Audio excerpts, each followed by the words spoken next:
I grew up in an abusive home with a lot of yelling, and that was brought forward, into my parenting.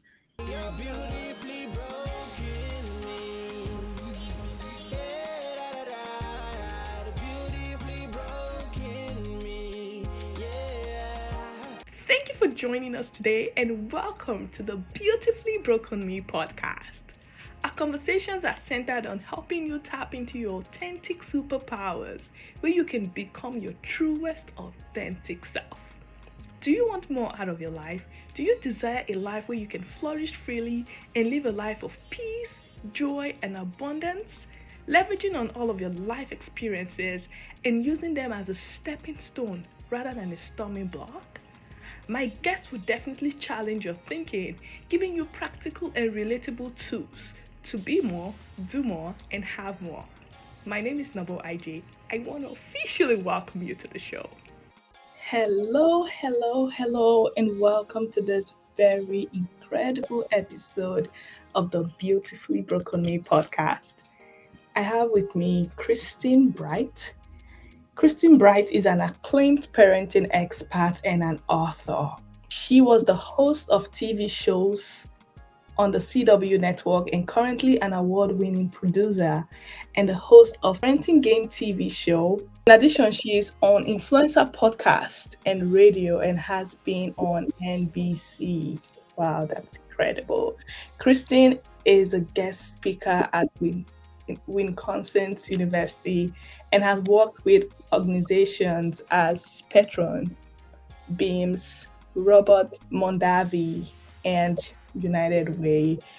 She is a therapeutic foster parent and is on international certified parenting family coach. Christine, I just really want to officially welcome you to the Beautifully Broken Me podcast. Oh, thank you. It's such an honor.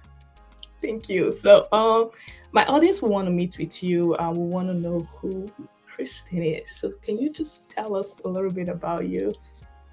Yeah, so I, just have a history of, working with kids from, like a very, young age. So it's always when you get to this stage of your life, turning 50, you do a lot of reflection and you just start seeing the threads of what, brought you to where you are. And, I wish I had the story of I was, an amazing parent. And now I'm going to just, share with you all my amazing parenting. And that, is not my story. I grew up in an abusive home with a lot of yelling, and that was brought forward, into my parenting. But again, you often don't realize it because you're so used to it. Mm-hmm. When you've just lived it and that's how you grew up, and that's really how you learned to connect, to an abusive parent. Mm-hmm. You don't realize those things. By no means was I an abuser, but I definitely pulled forward unhealthy, hurtful, parenting. And that started my journey of, really digging in and reading, getting help myself. And then I had this magnificent opportunity to be a foster parent, a therapeutic foster parent. Mm-hmm. And this little guy, this little 6-year-old kind of a hot mess of a kid that was really, I was supposed to help him, ended up helping me more than I ever expected.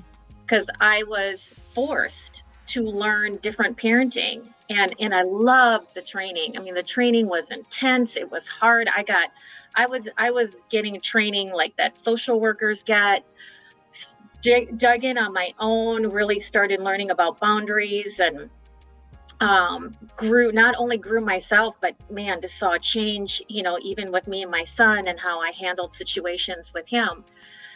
And that, and that started the path that ignited just my passion just to read and learn and try strategies and what really works and what, doesn't work. And, Mm-hmm. A lot of parenting books are written from a perspective of they have an overall like neurotypical type child. Mhm.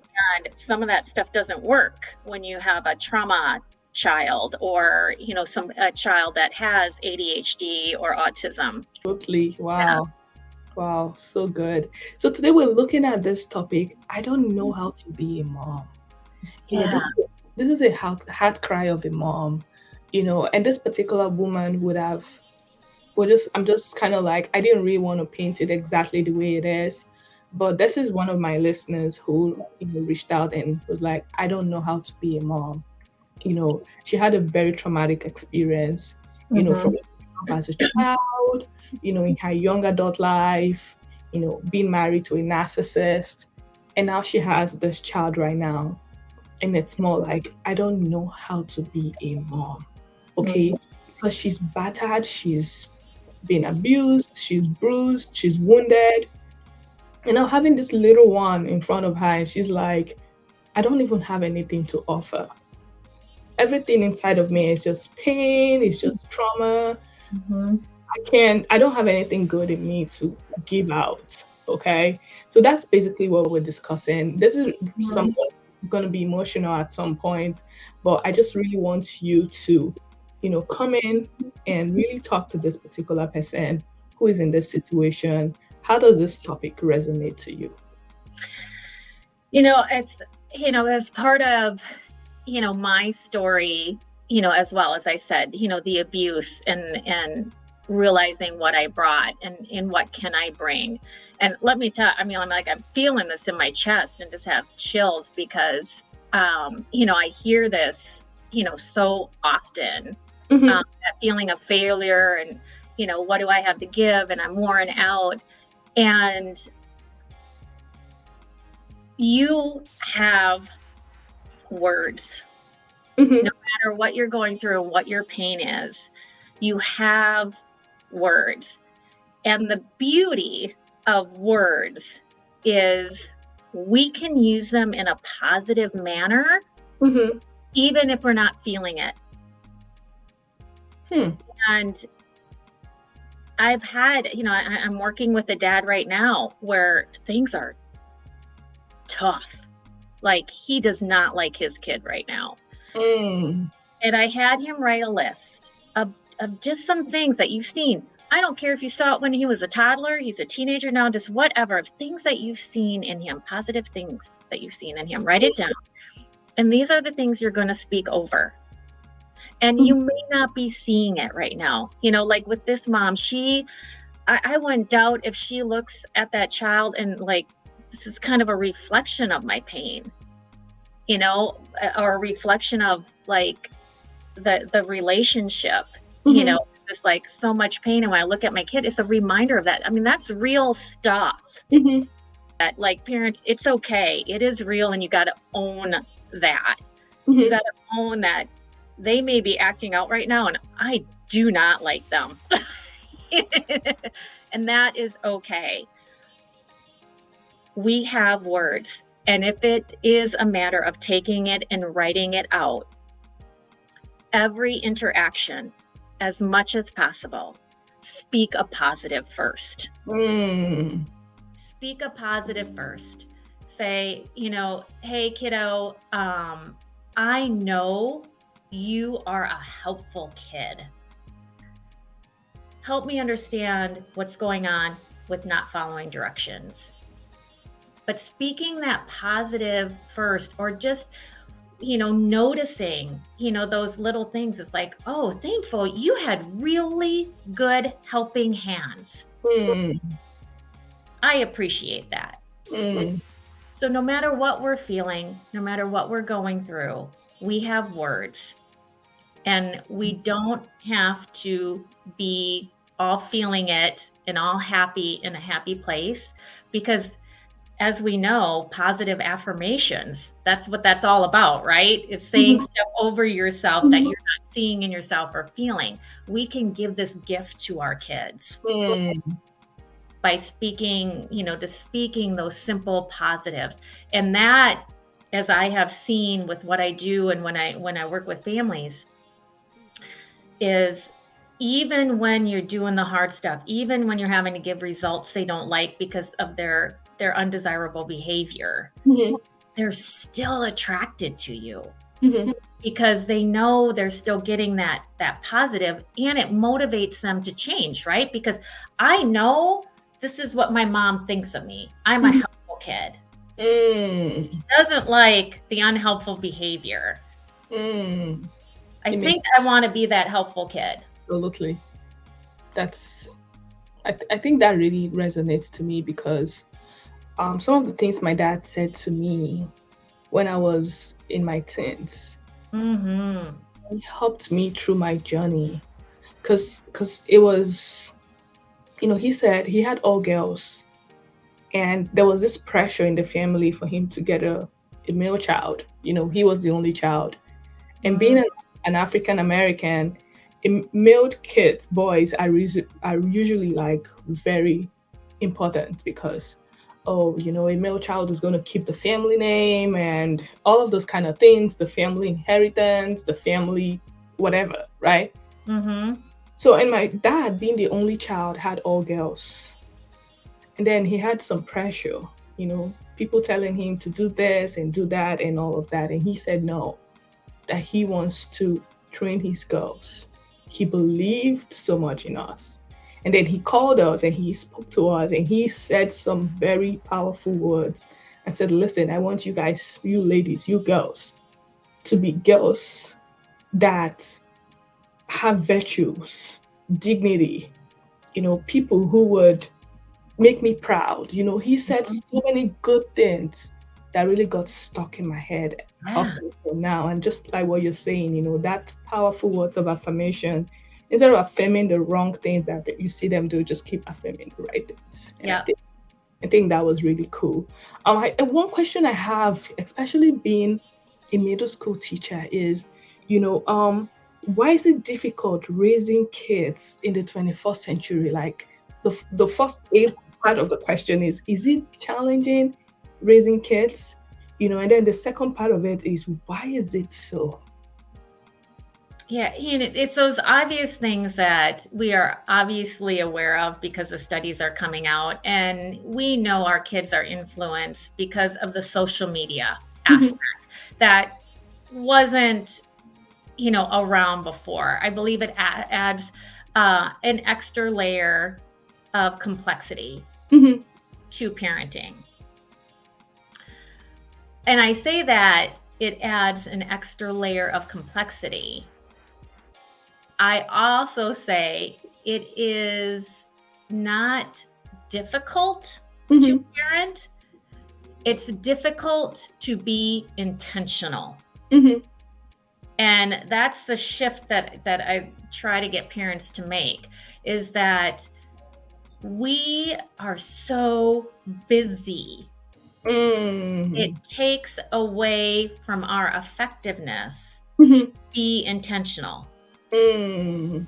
And that is where the breakdown has happened because we're so overscheduled. Kiddo has a meltdown getting in the car.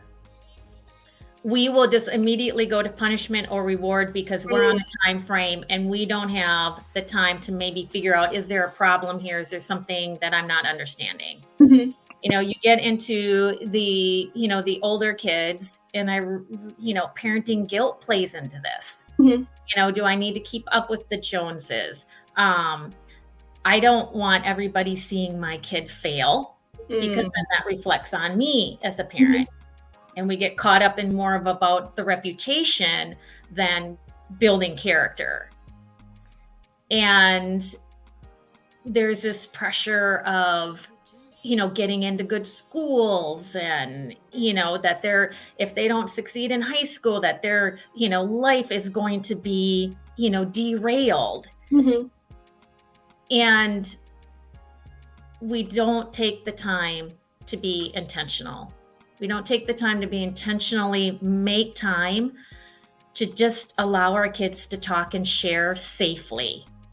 We don't make the time to find out, is this meltdown or is this worry or what I'm feeling as defiance? Is Mhm. it really defiance, or is there more going on that I don't understand?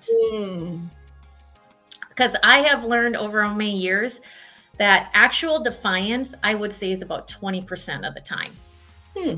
The rest of the time, there is something you're not realizing, something that your child is seeing as a barrier or a hurdle, and they just don't know how to deal with it, so they're just, running away from it or whatever. That is a big shift that I like to have parents make. I get that it feels hard and it seems hard, but intentionality, you will see, will make it a lot easier. You take that time. Wow, that's such a good, like I just really like it, the way you described it.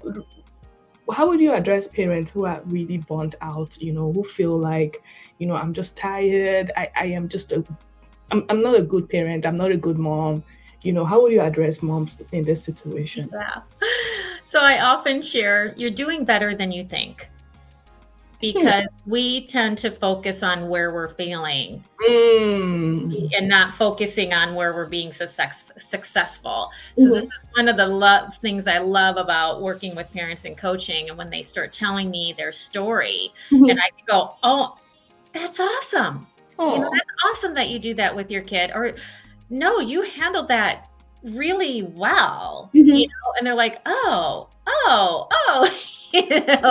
but we, when we're just that focus, we, our minds tend to go more to the negative piece. Um, Mhm. and, often, I say you just have some little fine tweaking to do.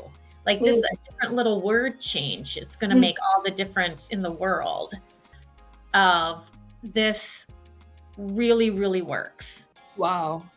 And it doesn't matter the age, it doesn't matter where you're at in your relationship. It will fix broken relationships. It will, work. I use the language on a 9-month-old. I mean, he Mhm. got what I was talking about. So I mean, it grows with your kids.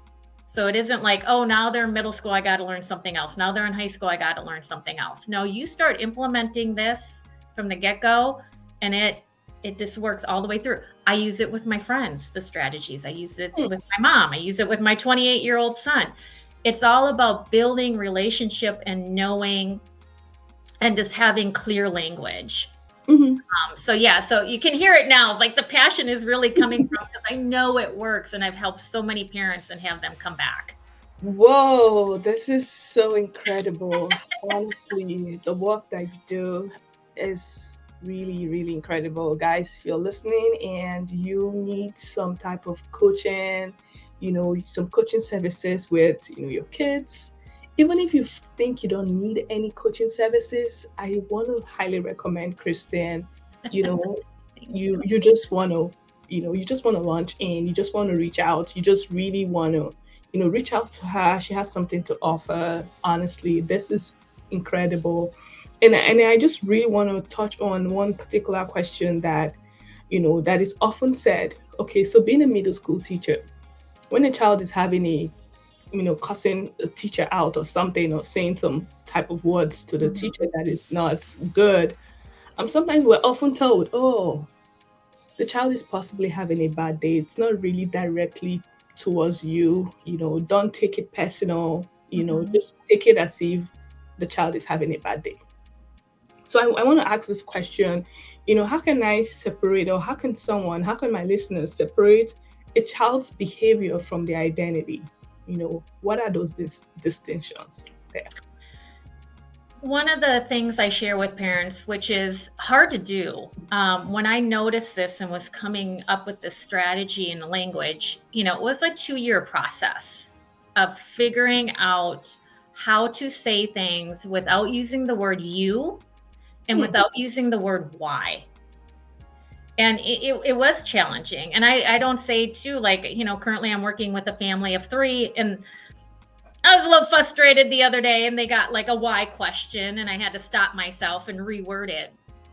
But when we use the word you're speaking to their identity. Mm. And unless you're saying something positive, don't use it. Okay. Talk about the behavior. And when we speak to identity, when we're using the word you're lazy, you're not understanding this, you're whatever. I have this really profound picture that is a picture of like two parents saying you, and then the kid internally is saying I am. So when you use those you statements, your child will internalize it as I am. Wow. That's why you want to keep them positive. And then when you use the word why, you're putting a kid on defense. And none of us like it. Nobody likes it when you come at you. Now I have to defend myself. So with keeping those separate is, this is where I talk about once they go through the course and I work with them to stack it, is speaking that positive. I know you're a helpful kid. Okay, so that's the positive. You're giving them, I'm a helpful kid. I am. Okay. Help me understand what's going on with not cleaning your room. Okay. So it's the cleaning the room, is the issue. Okay. And then they have the freedom to come back. I forgot, whatever. And it's like, okay, I understand that. And then you can work from there. But when you say you're lazy, why aren't you cleaning your room? Well, now it's like, well, because I'm a lazy kid. That's where the bar's set. So I'm just living up to what you're saying I am. Whereas you say, I know you're a helpful kid. Help me understand what's going on with the room not being clean. And even if you can get rid of the yours, I mean, takes a lot of work to get to that. But if you can get to that piece of, help me understand what's going on with the room not being cleaned. I mean, you're just talking strictly about behavior, and that's something that can get fixed. I can't fix I ams. And guilt is good. Guilt is a good thing to have because guilt motivates us to change. But when we shame, which is what's happening when we use those statements of, you're lazy or whatever, we're shaming, there's nowhere to go with that. Shame is an I am, and that's who I am. So I'm just living up to it. I'm living up to that expectation that I'm a lazy kid. So it's really, and it takes practice. And I say, I've been doing this for 20 years and, been tweaking it, and it's part of my language. It's a life thing now, my friends now are be like, don't parent game me. But it's so important to separate those out. And if you don't know about Brene Brown and her research and, that shame and guilt and the I ams and like start following her and reading her stuff. It's, it's really powerful of just, she has all the research backing up on, why this is so important. Thank you so much. Honestly, your explanation went really well, and sometimes we like to point fingers and be like, you're lazy, especially for kids who are from more like blended family, and they're like, oh, you're lazy like your mom, or you're lazy like your dad, Oh, yeah, no. Yeah. And I too, when I share this with parents and it starts clicking, I remind them, I said, you didn't know, and now you know, and you're going to do better. What is really powerful about what I teach is you can heal from that. Because sometimes now they get caught up, like, how bad did I screw up my kid and all that? And I said, you can heal. You can always heal a relationship once you know how to do better. So don't go spiraling down, that rabbit hole. And, the feedback that I get from many of my clients is they start seeing the value of this language and using it at work. And it's improved their work relationships as well, and can heal them. That is the lovely thing about how we are created, and that we're wired for relationship. And your kids, they want it. even if it's bad. I mean, we know that if you see the research, like kids, will run back to the abusive parent and all that. They want it and they will work hard for it. Hmm. And if you're willing, if the parent's willing to do some change, you can do some amazing things. You can heal, you can replace, some of the damaging words that you've said. Mhm. Um, I can attest to that because my son and I went through two pretty rough patches. He's 28 Hmm. and we came out the other side stronger. I mean, the other night, it's like he didn't want to go. Here's my 28-year-old son wanting to hang out with his mom, and he didn't want the night to end. Oh. But about 2 years ago, I was not liking him, and we were in a rough spot. And But that brings me to my question, right? Because there could be a parent who's listening and who's saying, "Oh my God, why didn't I thought I wish I had heard this on time. uh-huh. Now I did a horrible job. I wish I had met Kristen, early enough when my kids were in their teens or when my kids were toddlers. A lot would have changed, and now my kids are all grown up. How can I make amends?" So that's really where we're going to be wrapping it up for this interview. So I just really want you to please speak directly to this particular. Yeah. This one gives me chills. Just because I had to do it myself. And and again, it's like I know the power of what I share with parents. And you will never undermine yourself by Mhm. apologizing. Ever. And my son and I, so we had a recent 2 years, but then we had one even before that when he was in high school. And I really thought I was not doing well. I was going through a divorce after 22 years. So I was not doing well. My identity was a mess because I'd Mm. always been married and a mom, and like Mhm. now I'm not. And I was not there, for him. And we recently had a talk. Like, what were you going through? What, were you feeling? And I thought he was okay, but he really wasn't okay. And he shared Mhm. things with me. And I said, I was sorry. I said, Dalton, I am so sorry. Your mom was a hot mess and I was not there for you. Mm. I'm sorry. This is what I wish I would have, would have done. And it just heals. We've even walked back into some memories that he had from when he was a kid that I don't remember, Mhm. but left an emotional scar for him. Oh. And that was humbling to do, is like share with me those stories and he'd tell them. And of course, you would think Miss Professional here is going to have the total right response, but no, I Mhm. was like, really? That was and I'm like, oh, wait, yeah, you're sharing it with me. Obviously it was damaging to you, but Mhm. you could just see, here's my 27-year-old son Mhm. being emotionally released. Like I could see it in his face Oh. of like, I am sorry. I know I had a temper and I did not handle things. And what a sweet thing you did. And Mhm. in return, you got anger. I am so sorry. Oh.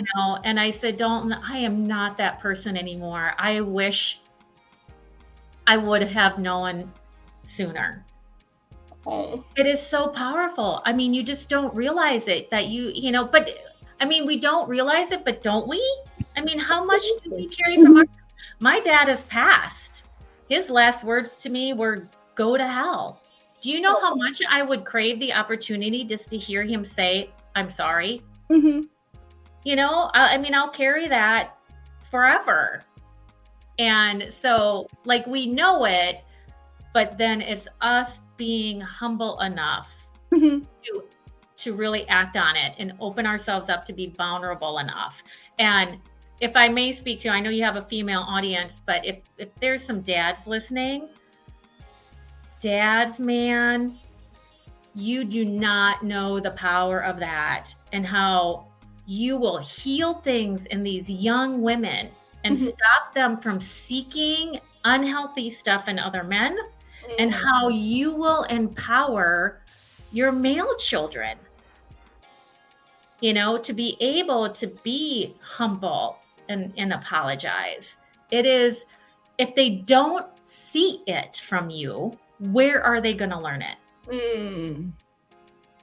Right? Wow. We want our kids to be forgiving, but we just think we're just going to teach them. But we also know, right? When you see it, it's way more powerful than somebody just telling you it.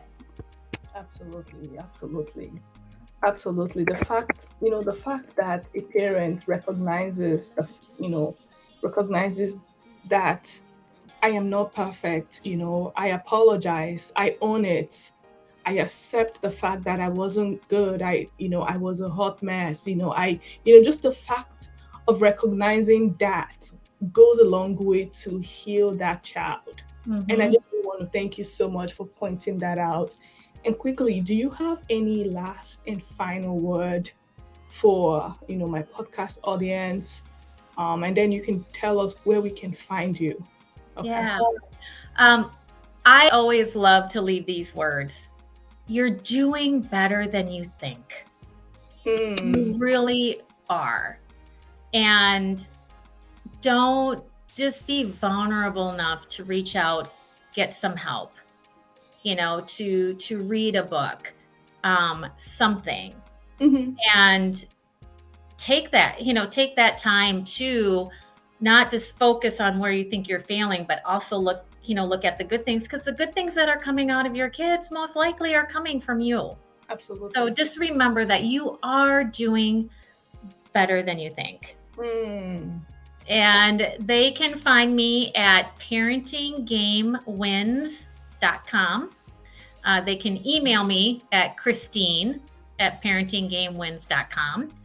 And the one thing that I do love for your audience is if they go to my website, they can get a free Win at Parenting playbook. Whoa. So it's my 3 biggest tips that really activate building relationship and healing and helping them become a really powerful influencer, in their child's life. So please go and sign up for that, and that will be emailed to you in a PDF like right away. Oh, thank you so much, Christine. Thank you so much for coming on. Oh, absolutely. I tell you, I was just so honored when I saw that you were going to have me, and I was like, I can't wait to be a part of this community. Wow, what an incredible episode. I hope you've been blessed by this episode. Please be sure to subscribe so that you'll be the first to know when we upload a new episode. And please feel free to also tell a friend if this episode has greatly inspired you. You can visit us at thebeautifullybrokenne.com. You can also send us an email at noblej@noblej.com. We're also on social media at The Beautifully Broken Me. Thank you for listening. Stay blessed. Be well.